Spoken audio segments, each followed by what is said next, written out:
Ang kwentong ito ay hango sa totoong buhay. Karanasan ito ni Manoy Lito.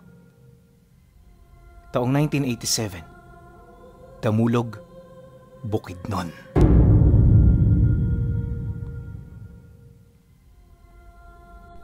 Matagal na panahon nang binabalot ng misteryo ang bawat lugar ng Damulog. Hitik ito sa mga usaping may kaugnayan sa mga nilalang na hindi nakikita. Lalong-lalo na pagdating sa mga aswang at iba pang mga nilalang. Ayon kay Manoy Lito, hindi biro ang pakikipagsagupa sa mga ito. Kadalasan ang mga taong nagkakaroon ng komprontasyon sa mga nilalang hindi na nakakauwi sa kanilang pamilya. May mga usap-usapan din noon ng mga matatanda ukol sa mga biktimang namatay nang hindi nalalaman ng kanilang mga kadugo. Dagdag pa ng mga ito na nagiging posible ang ganoong bagay sa pamamagitan ng karunungan na tinatawag na ubak. Ang aral na ito, kilala ng marami bilang balat kayo.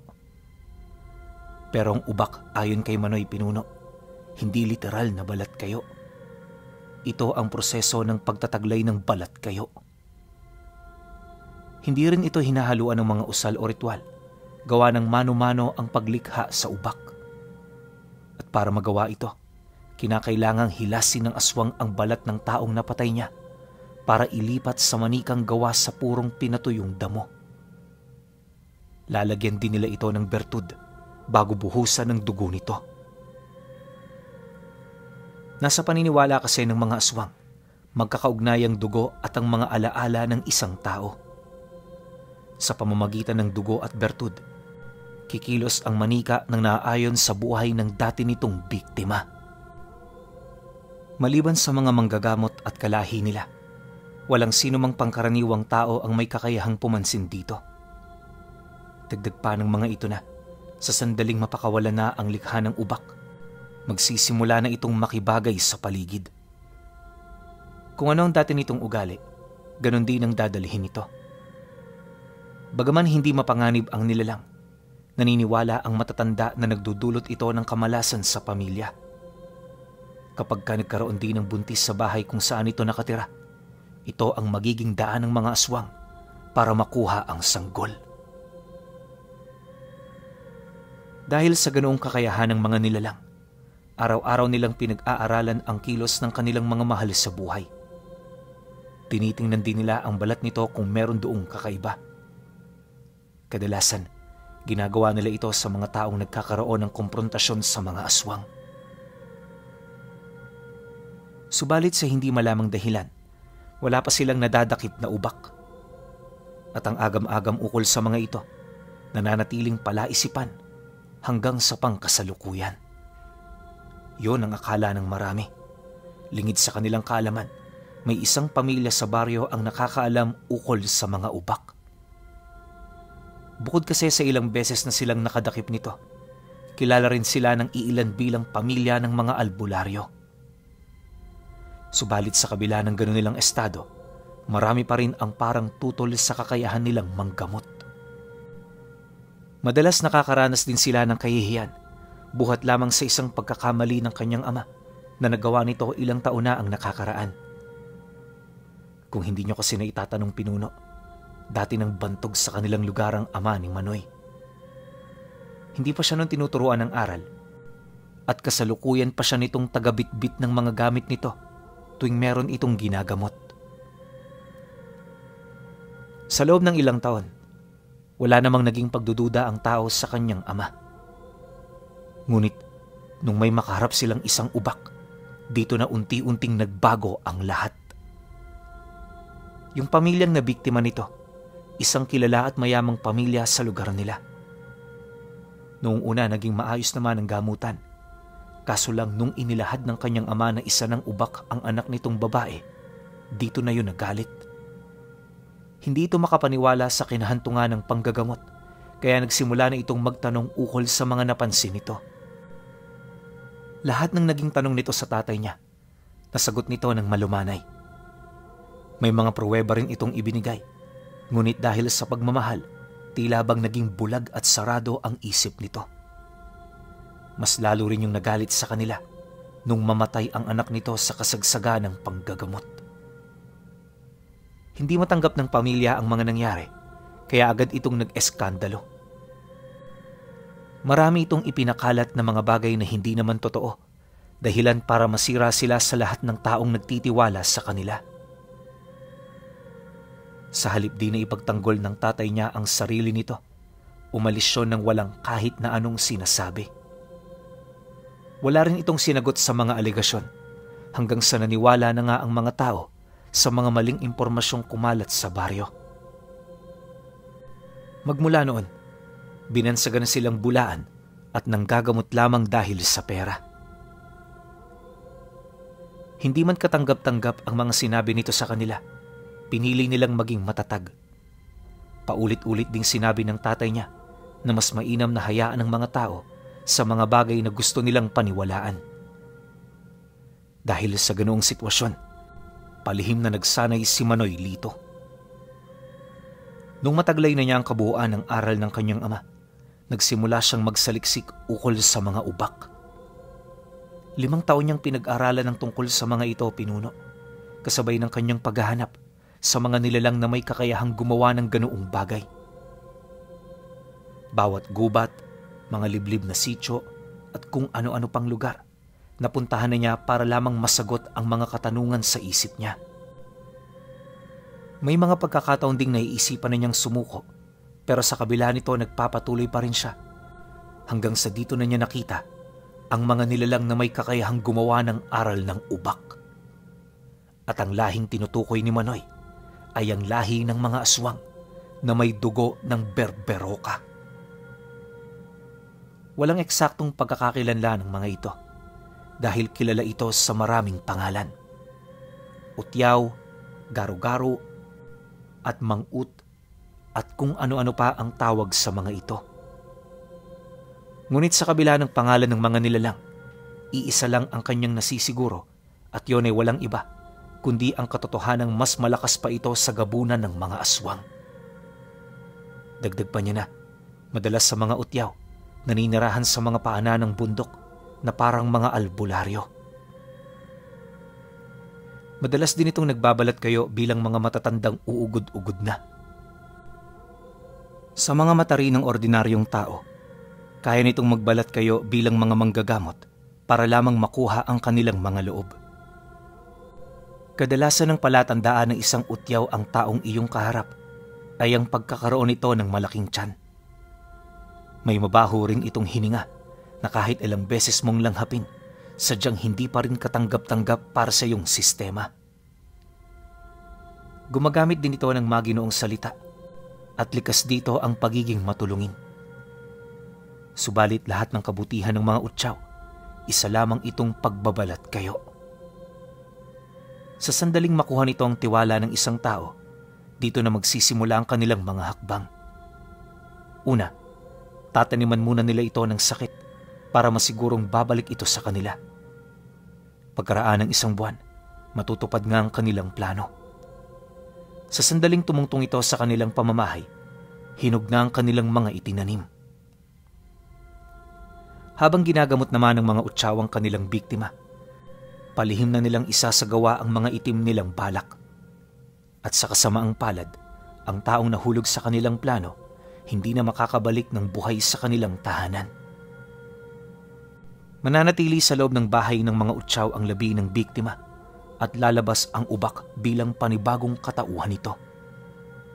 Sa ganoong paraan, walang magdududa sa mga nilalang. Parang bula rin itong maglalaho, kaya sa oras na magkaroon na ng pagbabago sa kanilang mga manika, wala nang paraan para sila'y matuntun. Nabanggit din ni Manoy na marami ang nagkalat na utyaw noon sa lugar nila. Yung iba, nagpapanggap bilang mga mamumundok, nagbebenta ng karne, at kung ano-ano pang katauhan na pwedeng mapagtaguan ng kanilang totoong pagkakakilanlan. Mariin din niyang inilahad na kaya maraming utyaw noon sa lugar nila ay dahil na rin sa kamangmanga ng mga albularyong nakatira. Hindi naman niya masisisi ang mga ito, lalo pat may mga pamilya rin itong binubuhay. Ngunit habang tumatagal, Tila bang mas lalong tumitindi ang mga pangyayari. Mabilis din ang pagtaas ng bilang ng mga ubak, kaya pagtungtong ng taong ito, nagdesisyon na si Manoy na kumilos. Hindi niya yun gagawin para sa kanyang mga kababaryo, bagkus gagawin niya ito para sa mga kakilala niyang umaasa at naniniwala sa kanila. Ilang araw ang lumipas, pasimple niyang pinag-aralan ang mga ubak. Ayon sa kanya, hindi ang mga utsaw ang tunay niyang kalaban, bagkus ang pamilya ng ubak na umaasang totoong tao ang nilalang na tinuturing nilang mahal sa buhay. Bawat isa rin sa pamilyang kinabibilangan ng mga ubak, may mga kamag-anak na buntis. Isa yon sa pangunahing pakay ng mga utsaw, kaya hanggat hindi pa ito nakakagawa ng paraan para umatake, pilit na siyang nag-iisip ukol sa mga hakbang na kanyang gagawin. Hindi naglaon, dito na nga niya napansin ang dahan-dahang pagkilos ng mga utsaw.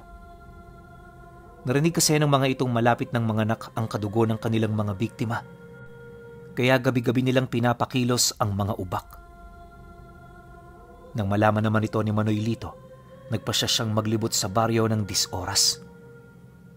Alam niya kasing kapag kumikilos ang mga ubak, nasa paligid lang ang mga utsaw. Ilang gabi lang ang lumipas, napatunayan na nga niya ang ganoong haka-haka. Sa kauna-unahang pagkakataon, nagkaroon sila ng komprontasyon ng mga nilalang. Ayon sa kanya, na nung una niyang makita ang mga ito, hindi pa siya gaanong sigurado. Pero nang malapitan na niya ang mga utsaw, dito niya nakumpirma ang kanyang hinala. Walang sabi-sabi, agad naman siyang nagpakilala, sabay lahad ng kanyang mga nalalaman ukol sa mga ito. Nang marinig naman ng dalawang matandang mag-asawa ang kanyang sinabi, hindi naman ito maiwasang mapahagik-gik habang nakatingin sa kanya. Pagtitigan naman nila ng matandang lalaki, dito na niya narinig ang mga katagang binitawan nito. Ikaw pala ang napapabalitang tagapagmasid namin. Hindi ko sukat akalaing binata ka pa. Huwag mo sanang sayangin ang buhay mo sa walang kakwenta-kwentang bagay, iho. Kung ako sa'yo, maghanap ka ng trabahong hindi malalagay sa peligro ang buhay mo. Matapos naman itong mailahad ng utsaw, agad naman itong nagpatuloy sa paglalakad na parabang hindi siya banta sa buhay nila. Nang mapansin naman ito ni Manoy, dali-dali naman niyang hinugot ang kanyang punyal na gawa sa purong nara. Walang sabi-sabi, mabilis niya itong sinugod, sabay unday ng saksak sa may bandang baga nito. Pagramdam naman ng mga nilalang ng kanyang ginawa, sinubukan siya nitong pigilan gamit ang kanilang bakal at bakod. Subalit dahil sa sumpang dala ng nara, hindi umubra. Ultimong kunat ng kanilang katawan, nawalan din ng bisa dahil ang kahoy ng nara ang isa sa mga kahinaan nila. Pagtarak ng talim nito sa balikat ng matandang lalaki, ilang beses niya pa itong inundayan ng saksak hanggang sa unti-unti nang naagnas ang buo nitong katawan. Nang masipat naman ito ng babaeng utsaw, wala naman itong nagawa kundi ang dumistansya sa kanya. Habang tinititigan nito ang kanyang ginagawa, bakas sa mukha nitong matinding galit. Makalipas pa ang ilang minuto, nang tuluyan ng maging buto ang asawa nito, dito na siya nagdesisyong yon ay tantanan.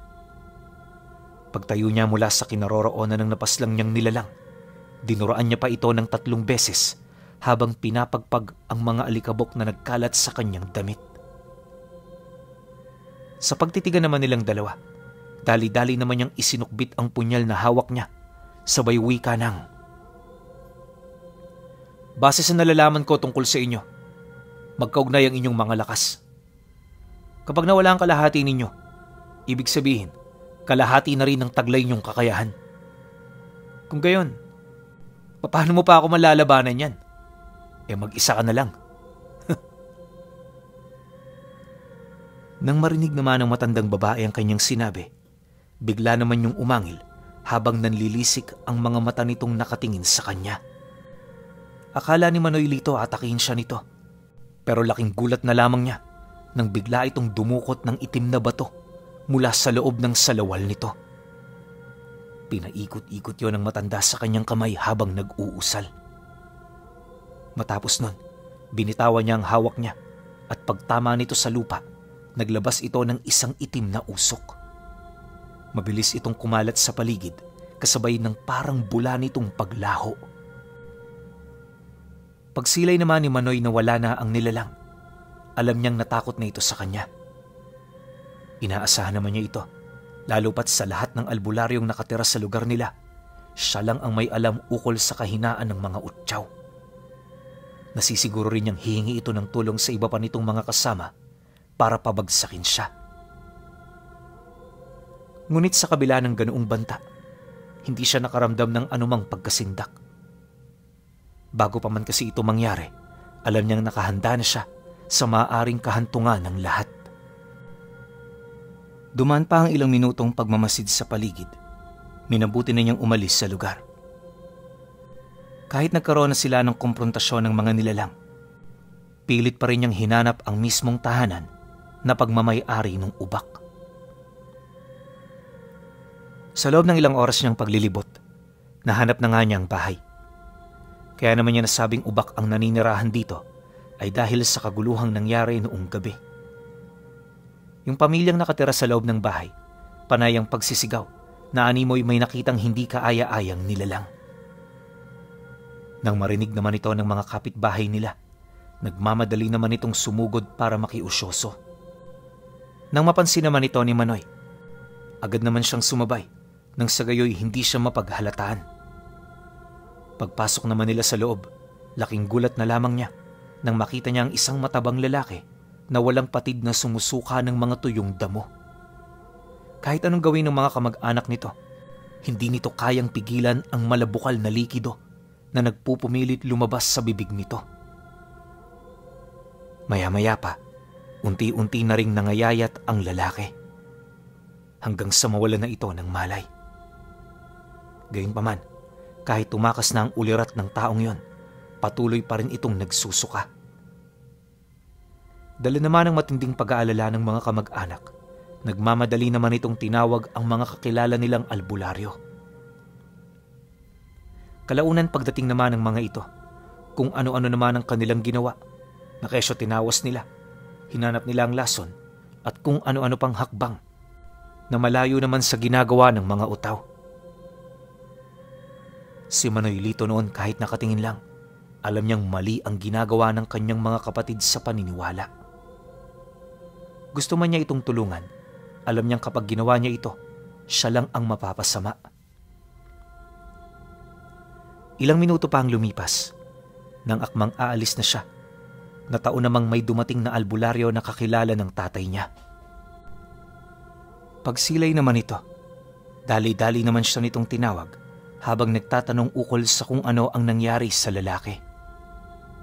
Kumbinsido rin itong may nalalaman siya, kaya hanggat maaari hindi siya nito tinantanan. Noong una, pinipili talaga niyang magmaang-maangan, subalit hindi nagtagal. Nagdesisyon na rin siyang magsabi ng totoo. Halos lumuhod na kasi sa kanyang harapan ng albularyo, masagot lamang ang mga haka-haka nito. Kung sasabihin ko ba sa inyo ang totoo, maniniwala kayo? Kung hindi kayo handa, mas mainam na kalimutan niyo na lang ang mga sasabihin ko. Dahil kahit anong gawin ko, hindi ito magiging mahalaga para sa inyo. Nang marinig naman ng lalaki ang kanyang sinabi, walang pagdadalawang isip naman yung sumang-ayon. Dagdag pa nito na nakahanda siyang akuin ang lahat ng mga pagkakamali kung meron man. Sige na, Lito. Tulungan mo na kami. Aminado ako na wala akong kaalam-alam sa nangyayari sa taong yan. At kahit yung mga kasama kong kanina pag nanggagamot, wala ring ideya sa kanilang kinakaharap na problema. Mamamatay lang ang lalaking yan kung ating pababayaan. Pagkarinig naman niya sa sinabi ng kaibigan ng kanyang ama, direkta naman niyang ipinagtapat na patay na ang lalaki. Dagdag pa niya na, wala nang paraan pa para maisalba ang buhay nito at ang pagtulong dito parang naghahanap lang ng inuming tubig sa puso ng disyerto. Mariin din niyang inilahad na kung gusto nila itong tulungan, mas mainam na paslangin na lamang nila ito. Pagkarinig naman ng mga tao sa kanyang sinabi, agad naman itong nagkaroon ng galit sa kanya.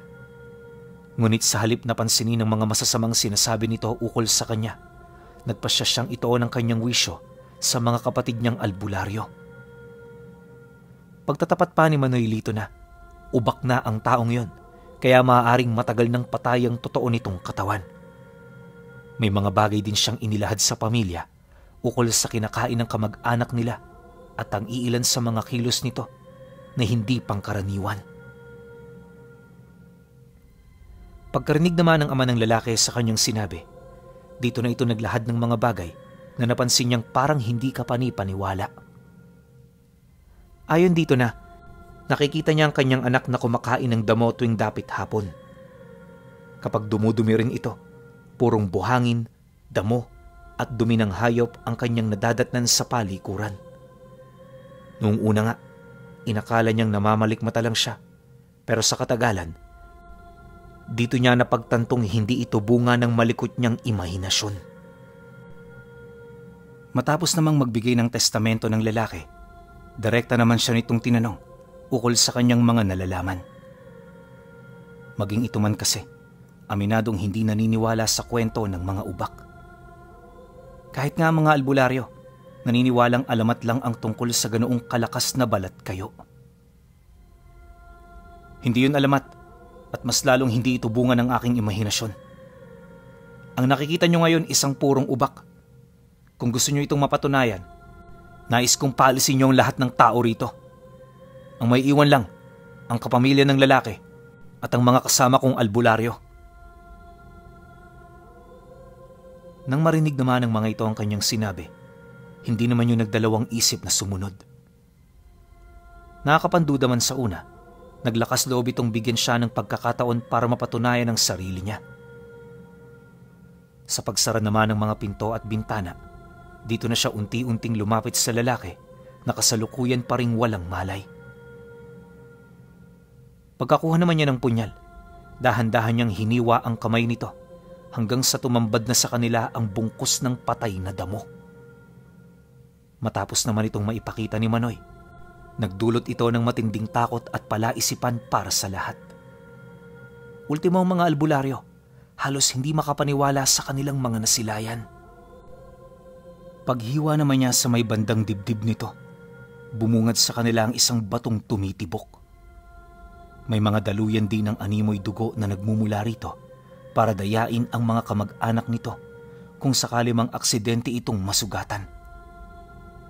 Bawat parte rin ng katawan ng ubak, gawa sa kahoy at iba pang uri ng bagay. Kagayang-kagaya ito ng sa tao, ngunit meron itong malaking pagkakaiba na makikita mo lang kapag mulat ang iyong ikatlong mata. Dahil sa kanilang mga nakita, sadyang hindi na nila maipagkakaila ang tungkol sa pag-iral ng ubak.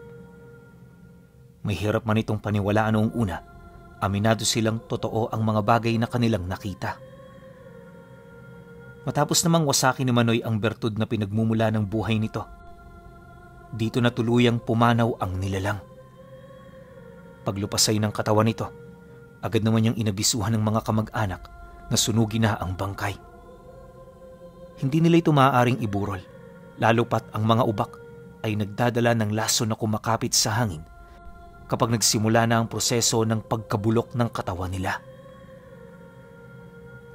Nang marinig naman yon ng mga kadugo nito, dali-dali naman itong pinasa ng bangkay para ilabas. Pira-piraso nila itong sinunog, kaya hindi ito gaanong napansin ng mga tao sa labas. Matapos ang pangyayari, nagpasalamat ang pamilya ng lalaki sa kanyang ginawa. Hindi rin ito nagduda sa kanyang mga sinabi, kung kaya't napanatag na rin ang kanyang sarili. Maya-maya pa, nang wala na silang mapag-uusapan, nagdesisyon na siyang umalis kasama ang mga albularyo. Bago rin niya iniwan ang pamilya nito, mariin niyang inilahad na mas mainam na wala silang pagsabihan ukol sa kanilang mga nalaman. Babala pa niya na, sa sandaling kumalat ang istorya ukol sa pinagdaanan ng anak nila, hindi malabong mapahamak silang lahat. Nang marinig naman yon ng mag-anak, agad naman itong sumang-ayon. Kinabukasan pagputok ng bukang liwayway, nabanggit na niya sa kanyang mga kasama ang kanyang plano. Wala namang tumutol sa mga ito, gawa ng unang-una, alam nitong siya ang may mas maraming nalalaman sa katangian ng mga kalaban nila. Habang tumatakbo naman ang oras, sa tulong ng mga albularyo, napasok niya ang mga lugar na pinaniniwalaan niyang tahanan ng mga ubak. Di naman naging mahirap ang pangungumbinsi sa mga ito, lalo pat may respeto ito sa kanyang mga kasama. Nang matipo na nila ang lahat ng nilalang, dinala nila ito sa dulong parte ng baryo para sabay-sabay na paslangin at sunugin ang mga ito. Upang masiguro namang walang magdududa sa kanilang gagawin, dinala nila ang pamilya ng mga ubak. Ipinaliwanag nila sa mga ito ang mga nangyari bago nila sinugatan at paslangin ang mga biktima. Nang wala namang tumutol sa kanilang mga naging paliwanag, nagawa nila ng simple at mabilis ang kanilang mga binabalak. Matapos nila itong maisakatuparan, naghintay sila ng pagsapit ng gabi. Habang hindi pa dumarating ang oras, matyaga nilang hinasa ang kanilang mga armas.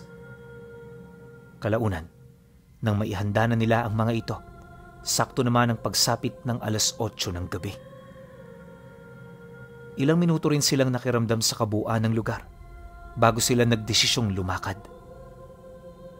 Habang binabagtas nila ang daan, maya't maya ang pagmamasid nila sa mga kabundukan na merong mga liwanag.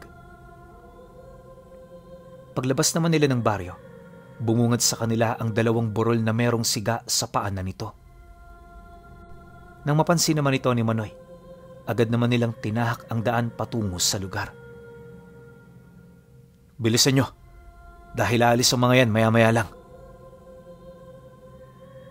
Nang marinig naman ito ng kanyang mga kasama, mas lalo nilang binilisan ang paglalakad hanggang sa marating na nila ang paanan ng burol.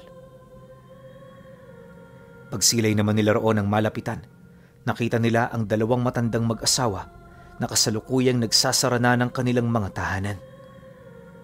Walang sabi-sabi, agad naman nila itong sinugod, dahilan para maalarma ang mga utsaw. Paglabas naman ito ng pinto, narinig nila itong nag-usal habang dahan-dahang nagpalit ng anyo. Paglapat naman ng kamay ng mga nilalang sa lupa, bigla namang nagpalit ng kulay ang kanilang mga balat kasabay ng pagbabago nila ng anyo. Kagaya ng mga berberoka, may mga parte rin ng katawan nila na gawa sa kahoy at lupa. May nakakapangilabot din silang mga anyo, kalakip ng mga hindi kapani-paniwalang abilidad. Ayon pa kay Manoy Lito na, kung nataong hindi sila magkakasama ng mga albularyong yon, hindi talaga siya mangangahas na makipaglaban sa mga ito. Pagsugod naman ng 2 nilalang, agad naman nilang hinugot ang kanilang mga armas na gawa sa kahoy ng nara ang mga talim. Pagpalipad naman nila ng mga tanga nilang sibat, agad naman nilang sinalubong ang 2 utsaw na papalapit. Dahil sa inaasahan na nilang gumagamit ito ng elemento ng lupa, hanggat maaari pinilit nilang magkahiwa-hiwalay. Maigi rin nilang pinagmasdan ng biglaang pagkakaroon ng uka sa lugar upang maalarma sila sa mga ugat na palihim nitong pinapakilos. Dahil sa sapat na kaalaman ng mga albularyo, tipong naging isang pangkaraniwang aswang ang mga ito. Sinubukan ding bumawi noon ng mga utsaw pero habang tumatagal mas lalo lang silang nalalagay sa alanganing sitwasyon. Hindi naglaon, napaslang na nga nila ang isa sa mga ito na siyang naging sanhi upang manghina ang natira. Nang mapaluhod naman sa lupa ang nakaligtas, dito na nila ipinagpatuloy ang pag-atake hanggang sa wala na nga itong nagawa kundi ang mamatay sa kanilang mga kamay. Matapos naman nila itong paslangin, agad nilang sinunog ang bahay bago bumalik ng baryo. Alam kasi nilang paparating na ang mga kalahi nito, kaya hindi magiging maganda kung magtatagal pa sila sa lugar. Alam niyo, Pinuno, inabot ng 3 taon ang pagpaslang nila Manoy Lito sa mga utsaw. Sa kanilang pakikipaglaban, Marami sa kanilang mga kasama ang pumanaw. Ngunit kahit nalagasan na sila, may mangilan-ngilan pa ring umanib sa paniniwalang ito ang magbibigay kalayaan sa kanilang baryo. At dahil sa kanilang mga ginawang katapangan, napalayas nila ang lahi ng mga Utsaw. Marami ang napaslang sa hanay ng mga ito. Gayunpaman may mangilan-ngilan pa ring nakatakas. Nung mawala na rin ang mga Utsaw sa kanilang lugar, dito nalaman ni Manoy na umabot pala sa 15 ang bilang ng mga biktima. Hindi pa rin kasabay ang mga nauna nilang pinatay na umabot sa 20 ubak. Marami man ang nabiktima. Kahit papaano napigilan naman nila ang masamang binabalak ng mga nilalang. Alam din nilang hindi nasayang ang pagpanaw ng mga ito, kaya panatag nila itong kinalimutan. Sa paglipas ng mga taon, kahit wala ng Utsaw sa kanilang lugar, hindi pa rin nawala ang mga agam-agam ukol sa mga ito. Bagaman bumalik na ang dating pagtitiwala ng baryo sa kanyang ama, hindi nito napawi ang sakit na kanilang naramdaman noong minsan silang kinalimutan ng lahat. Isa lang din ang naisip niyang sitwasyon para hindi na ito maulit pa, at yun ay ang tuluyang pagtuldok ng kanilang pagtulong sa kapwa sa pamamagitan ng panggagamot. Tanging mga kadugulang din nila ang tinutulungan ni Manoy, kasama ng mga kakilala nilang kapuspalad. Magpahanggang sa ngayon pinuno, nananatili pa rin silang naninirahan sa Damulog, bitbit ang nakakakilabot nilang karanasan, at ang taong tinagurian nila na si Manoy Lito, ang tagapaslang ng mga Utsaw at ubak.